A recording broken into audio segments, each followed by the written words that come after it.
Hey everybody, Jake here from Bearded Gear, and I have got a little bit of a head-to-head, face-off between these two knives that I've been wanting to do for a little while. So it's actually also been recommended that I do this. I've had a couple of people comment that it would be an interesting head-to-head to see, and so I knew before I jumped into this which one I think is going to, frankly, run away with it. But I do think this is a comparison worth making. So this is the Civivi Elementum. The Civivi Elementum in this version is in D2 blade steel, brown micarta handle scales, and was $52. This is the Ferrum Forge Stinger, which is made by We Knives, who makes Civivi knives. And if there's ever been a Ferrum Forge that is most like a Civivi in terms of its configuration and the build, it's this one. This one I would almost consider more like a Civivi than like a We. If you look at the bulk of knives that We makes, you see a lot more titanium frame locks and carbon fiber and kind of premium materials, and you see a lot more of the like liner locks and stuff at Civivi. And so this one, it's made by We Civivi, and this one is made by We Civivi, and they're both fantastic knives. In my independent reviews of each of them, I spoke very highly of them. I went so far as to say that this is absolutely a $50 knife that I would recommend to just about anybody who's looking for a $50 knife in this size and likes the way it looks. It's a great option. This knife I declared is my current favorite sub $100 knife on the market. This knife costs $90 from Ferrum Forge on their website, and I think there's a couple of retailers that have them as well. I also have seen from time to time, there are coupon codes, I've seen these go as low as, on some retailers, like 75 or $78, something like that. So this one is definitely more expensive than this one at $50, but they're both sub $100. They're both what I would consider to be budget pieces. They're both made in the same place by pretty much the same people, and that is what it is. So I think this comparison is kind of interesting because also for a lot of people, if you could afford to buy a $50 knife, you could probably afford to wait until your next payday or something and afford a $75 knife on sale, right? Like, $25 isn't probably going to make or break most people. So if you're looking for a budget knife, maybe this will also be an illustration of whether it's worth it to make that jump from 50 to 75 or even 90 at its full price. We'll talk about it for the rest of the time at 90 at its full price because I think that's the most fair metric to go off of. But is it worth maybe jumping from $50 to $90 to go from this to this? Because this is a $50 knife. Like I said, I recommend. This is one of the best $50 knives I've ever experienced. This is the best sub $100 knife up to this point that I've experienced. So is the jump worth it? We're going to find out. As usual, in all of my kind of head-to-heads, battle to the death, I think that's what Slicey Dicey calls it, all this type of video, I always go over the same 7 things, and I think it's a pretty decent system. It's all based on my opinion. None of this is scientific. This is all just me sharing how I feel about these things. So don't come at me if you come to a different conclusion than I do. I don't care. This is just me walking through it the way I see it. So the first category is looks, then I'll go over action, then ergos, then fit and finish, then value, then carry, then cutting. And I think each of those categories are a good way to differentiate which one is better, and I think they're all meaningful categories. So first is looks. Now, this variant of the Elementum with this brown micarta, I think looks pretty good. It's a pretty basic looking knife, if I'm being honest, in terms of its overall profile and shape and all of that, but although it's a little bit smudgy at the moment, the satin finish on the blade looks good, and I think this knife is a good looking knife. I don't think it's an exciting looking knife, but I think it's a good looking knife. The Stinger, I think, is a little more exciting than the Elementum. Still, not the most exciting knife I've ever seen, but I really like the way the G10 looks on this one, especially with the shadow boxed scales. They both have that going for them, frankly, but the contrast with the G10 and the shadow boxing looks pretty nice. I like the pivot hardware a little bit better than I do on the Civivi on the Ferrum Forge. I like that we've got this fuller in the blade. I think that adds a cool kind of element of depth. And then I like this blasted finish a lot that they do on the blade of the Ferrum Forge. I think they might even call it stonewash because it appears to be blasted and then lightly stonewashed. But the stonewashing is pretty light and it looks good to me. The overall profile, however, I think is what really makes this knife look better to me. This knife just looks a little bit more exciting than the Elementum does in my eyes. Neither of them are bad looking knives, but I'm going to give it to the Ferrum Forge. So looks is going to go to the Stinger. Action. Now, I'm not saying begin the video. I'm saying which one has a better action. They are both, like I said, made in the same place by the same people. They both run on bearings. They're both liner locks, and so they should feel pretty freaking similar, right? The Stinger has a slightly thinner blade stock than the Elementum, so that may play a little bit of a role in terms of the blade weight, but both of them flip quite well. Let me make sure, just so I'm not declaring that just with one in my left hand, one in the right hand. We're going to switch. They both deploy quite well. I like both of them in terms of how they are to play with.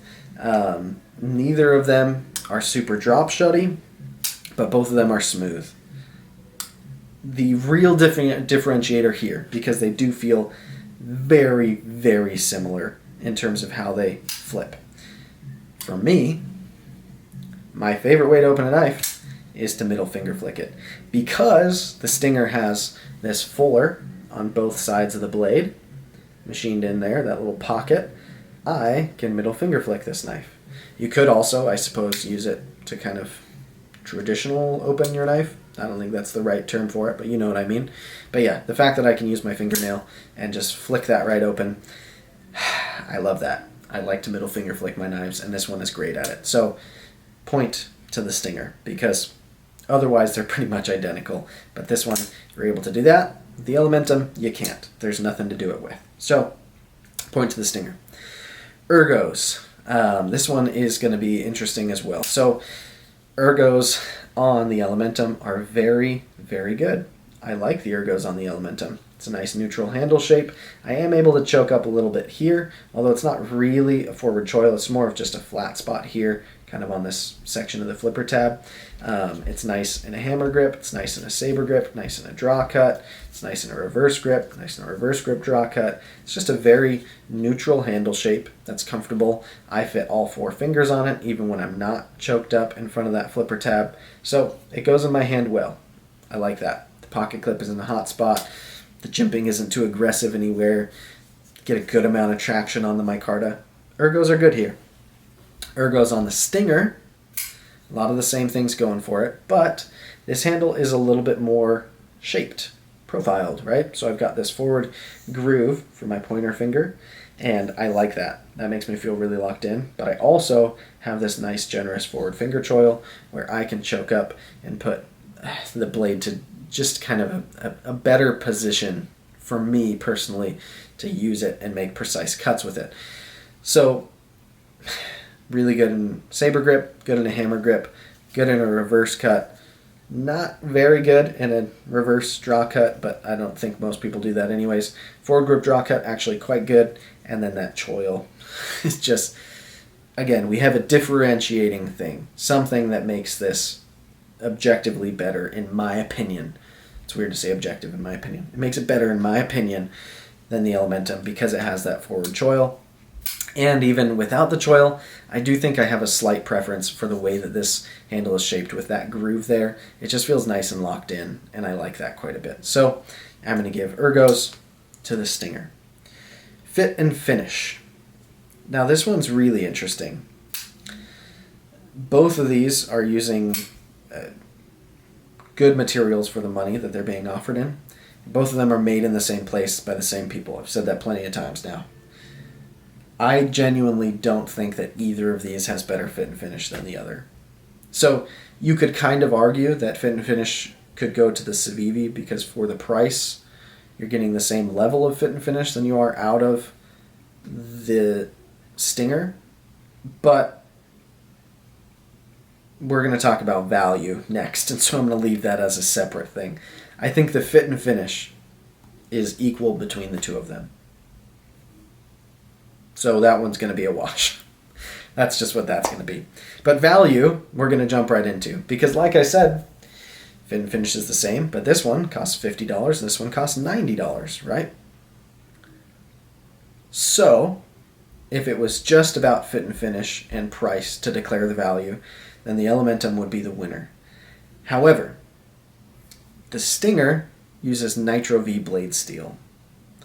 And there's also a couple of extra little steps taken on the Stinger that I think make it just a touch better. Realistically, the biggest one for me is the pocket clip, which is funny because both of these have pocket clips that I raved about. The Elementum has a very good deep carry pocket clip. I love that it's coated black. I love that it comes all the way to the butt end of the knife. That is very, very good. But the Stinger does my favorite thing that a deep carry pocket clip can do. Not only does it come right to the butt end of the knife, but it is countersunk down into the scale material. They've made a little slot for it to sit flush down in there. So you'll notice there's no tab sticking up above the G10. It's set down into the G10, and then the screw that they use is countersunk into the clip itself, so that sits flush. So it's a perfectly flush surface under there. This is my favorite thing about a pocket clip right now. I love the way that ProTech is doing that with their deep carry clips. I rave about it all the time, and they're doing the same thing here. I think that is excellent. I think this is a very next level step to do on a knife that's under $100. This one is also remarkably skeletonized internally. To be fair, the Elementum is skeletonized as well, but it's a little bit, it just seems like a little bit more detail went into how skeletonized the Stinger is internally, and it's got that forward choil, and so, yeah, I don't know, I just feel like a little bit more work and consideration went into this knife. And it also has a blade steel that I would consider remarkably more in line with my preferences. I'm just going to say remarkably better than D2. D2 is not a very good blade steel in this day and age, in my opinion. It's okay on a $50 knife. It's not like, oh, it ruins the knife for me. But Nitro V is frankly kind of exciting to me, and it's a steel that I like. And the more I've used it, the more I've liked it. So the fact that we've got better blade steel and those couple of extra little touches, I'm going to give value to the Stinger. This is still a good value, but I think the Stinger is the better value. Carry, for a lot of reasons I've already mentioned, it's going to go to the Stinger.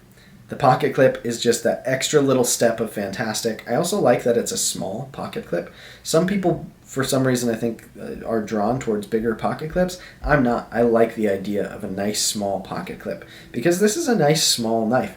I don't need it to be a giant clip. It's just to hold the knife on that spot in my pocket. It doesn't have to be big to accomplish that task. I get great retention with it, all of that. Both of these knives carry well, but the Stinger, it's just a little bit slimmer, and it's just the profile of it and everything comes together on this one. I've carried these both in pocket a lot, and I've really tried to kind of feel which one I thought was better.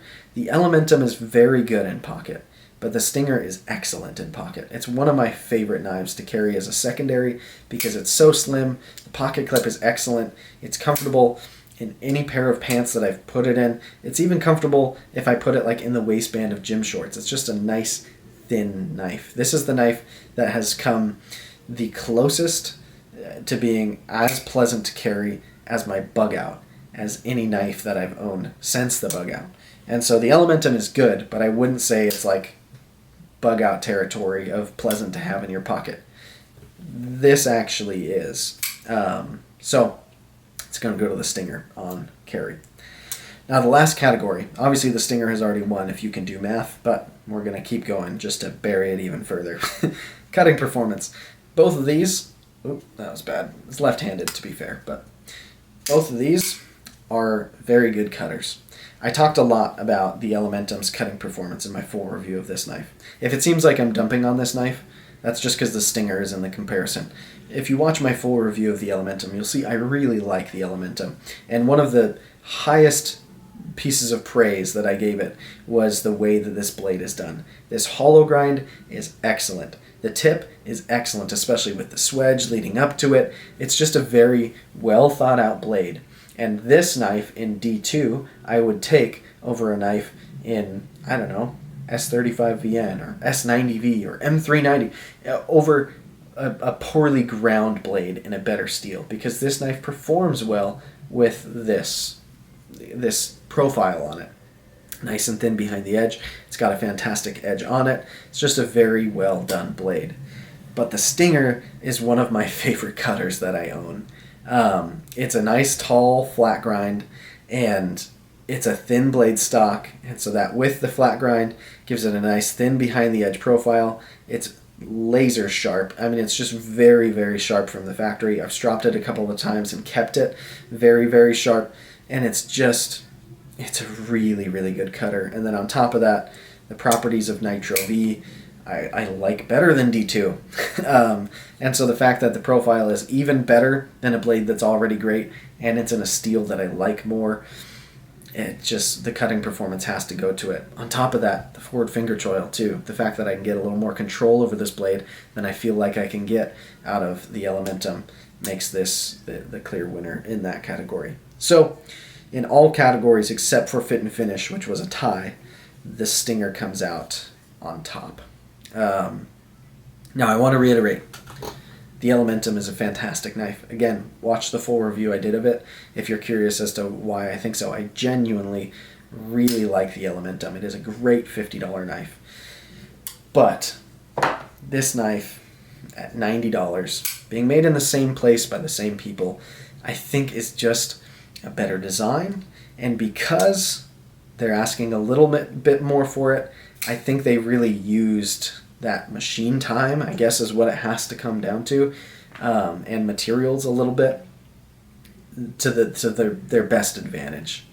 If this knife was being retailed at $50, I imagine we would probably see D2, and we would see a clip that was not quite this perfect, and the skeletonizing might not be quite as intricate. But it blows me away that for $90 you're getting all those things on here. And they're just done really well. It's a design that works super well for me. It carries remarkably well. You can also watch my full review on this knife to see me rave about it. I don't need to go too in depth here, but yeah, it was a slaughtering. 6-0 for the Stinger. I guess you could call it 7-1 if we called the wash a 1-1. I like to call those zeros, but 6-0. The Stinger wins in this little face-off here. So, thank you guys for watching. I appreciate you taking the time. Hopefully you found this in some way a little bit insightful. I don't know.